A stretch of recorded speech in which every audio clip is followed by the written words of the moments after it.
Next up on WTV, NHS officer applications, this week's edition of Real Talk, and today's sports. WTV's Daily Update starts now.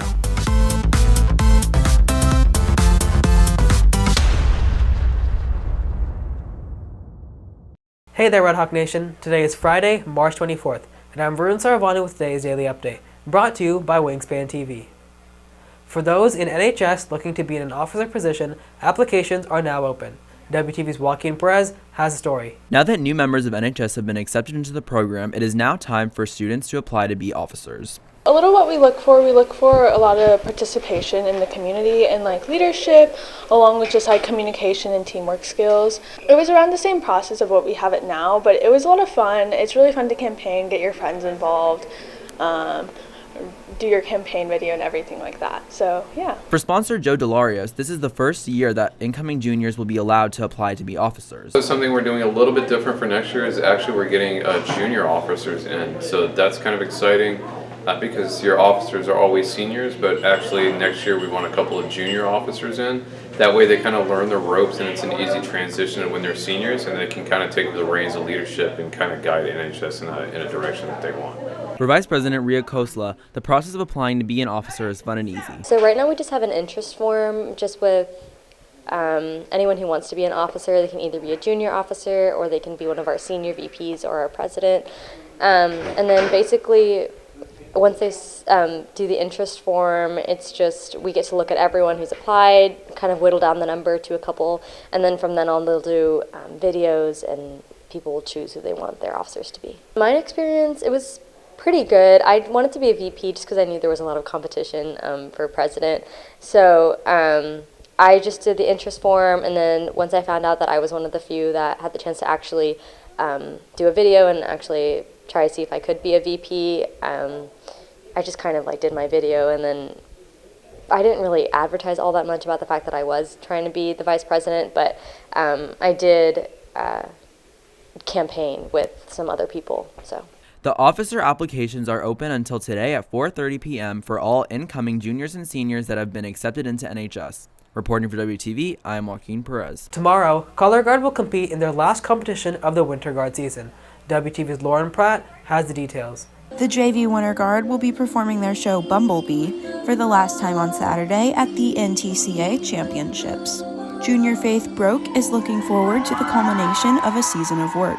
We've been working on a lot. We finally got the end of our show. We've been putting it together for a long time, and with the ice week and a bunch of setbacks, we haven't been able to perform our full show. So we've been working on putting rifle skills to use, and we've been doing a lot of weapon technique, and then we've got our whole flag feature. And so we're just kind of putting it all together, and we're finally able to present what we've worked so hard for from November to now together. After a full season of practice and competing, there's a sense of accomplishment for Broke.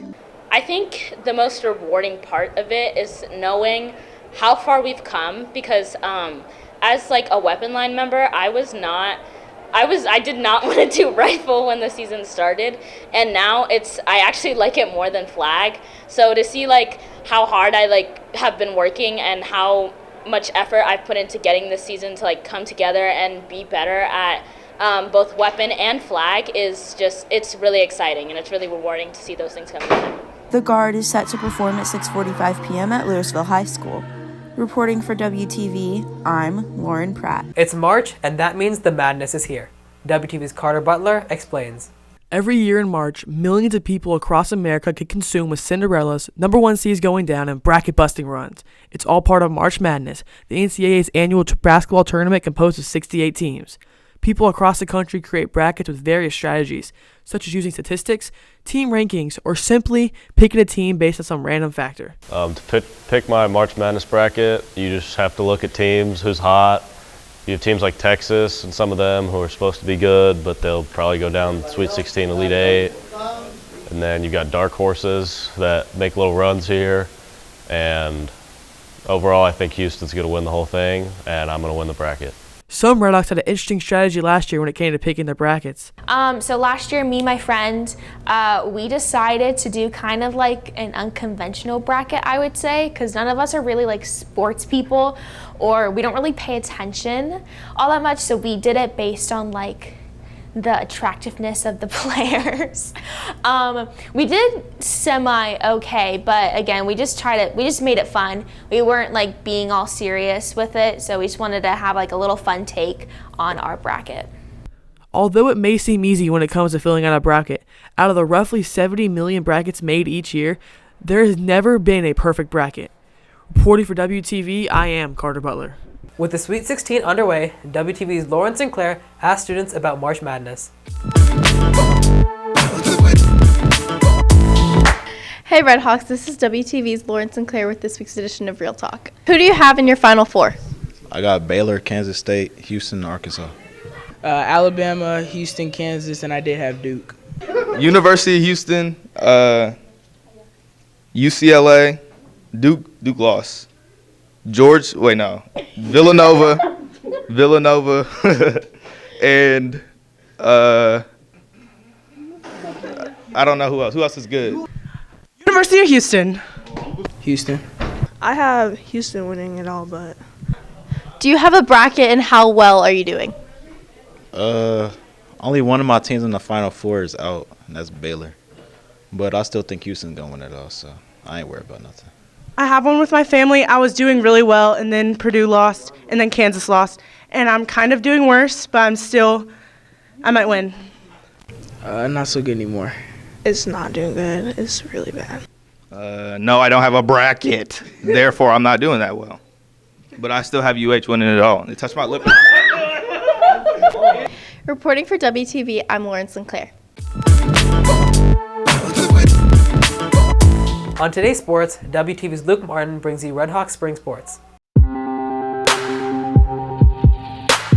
Girls soccer competed in round 1 of the playoffs yesterday, looking to upset first-seeded Frisco. The team would keep the game close, but would lose the matchup 2-1, which will conclude the Red Hawks season.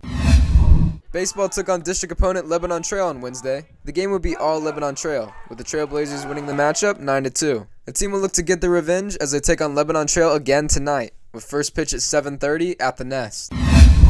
After coming off 2 district wins versus Centennial and Independence over the break, softball will look to stay in the win column as they take on Lebanon Trail tonight, with first pitch at 6:30 at the Nest. Tennis will compete in their last tournament before districts today, which will take place at Wakeland at 8 a.m. The team looks to gain momentum as they head into the district tournament. We've been practicing really hard going into this week's match, and we have districts coming up, and we hope to just try our best and come out on top. Reporting for WTV, I'm Luke Martin. If you are looking for more from Wingspan, you can follow us at Liberty Wingspan on Twitter, Instagram, Facebook, and TikTok, or visit our award-winning website, libertywingspan.com.